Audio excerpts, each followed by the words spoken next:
Hey folks, I have a problem here. My basement is a disaster. I basically have full rain down here of all the stuff I need. I have my computer and video setup here. In this room right here is my 3D printing room, and then I have my workroom over there. Each one has its own problems that I'm going to solve over the next couple videos here. The first one in this general area is we need to get this area cleaned out. Let's take a look at it. So this area right here is fine. This is a table I built for my kid several years ago when he was like 4. He's much older than that now. But I'm going to use some of the wood from this table to do all the things. It's great for a 4-year-old. It's holding some printers now that I'm going to do stuff with and some filament. But I have another solution to that. This area I just need to clean up. That's not a big deal. But what I'm going to do is this guy right here, that is going to get built and go there. This is going to go eventually into here. This is my workroom. I have my couple of saws. I have my laser here.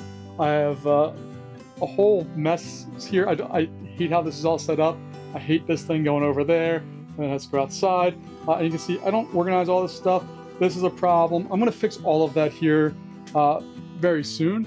And if we go over into my 3D printer room, it's not the worst, but it's also not the best.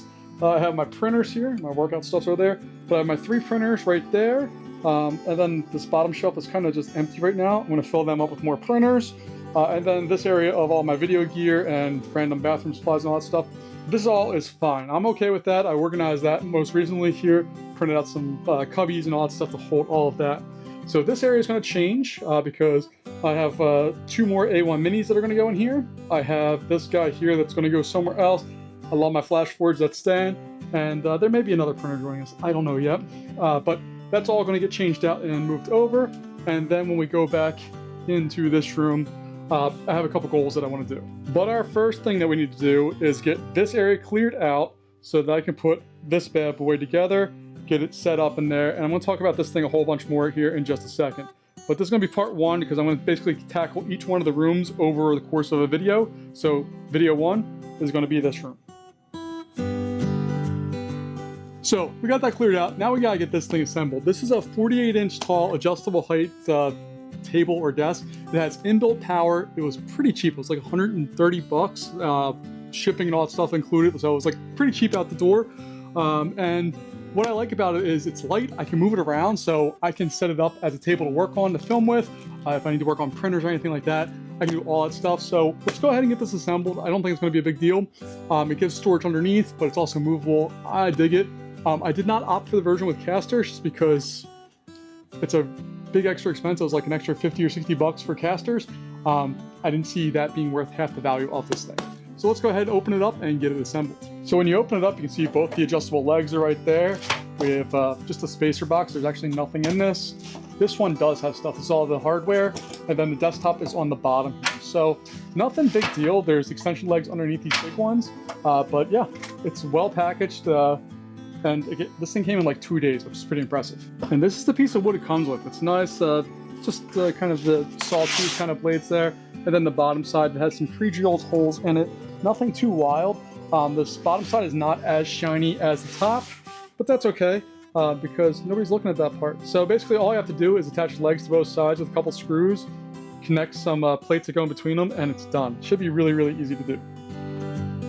All right, so each leg takes 6 screws there. Just a heads up, my driver was not able to fit in the closest round one, where that's the farthest outside.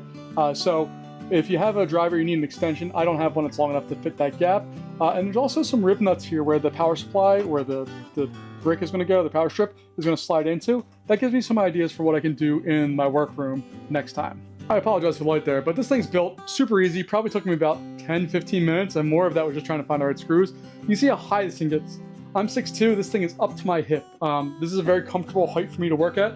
This, in all honesty, could be a standing desk for a computer if you put an arm on there or anything like that. I'm not going to do that. I'm going to lower this down a little bit. I'll have storage underneath. It does have a power strip built in with USB and also regular plug outlets. It's fantastic. For 130 bucks, this thing is solid. I really, really like it. And here's a close-up of that built-in power bar. It has 2 USBs and then 4 regular plug outlets. And you can see it's a nice table. It holds my stuff. I'm going to rearrange all of the filament and stuff once I get this done. But you can see this is what my kind of video setup looks like now. I love that I can pull this table out and use it as a work surface, and I'm ready to go for the next part. So here it is. This is the shot I was looking for. I have a table that I'm very happy with. I have my key light over here. There's a white door on this side that bounces that key light off, so it fills some of my face, which I'm very happy with. But really, it gives me a work surface with power that I'm able to work with and do things with, and I can do lots of stuff here. I also have an overhead camera sort of rig. I don't know what it's called. I've had it mounted to my wall for years. I rarely use it because I didn't have a space to put it, but now I do. So now I have this surface I can work with. I cleaned up all of the junk, and I'm very, very happy with my current workspace. Now I still have 2 more areas that I need to work with. My 3D printer room and also my workroom. I need to figure out what I want to do with both of those. I have some plans, and I'll see you next time when I get to start implementing them.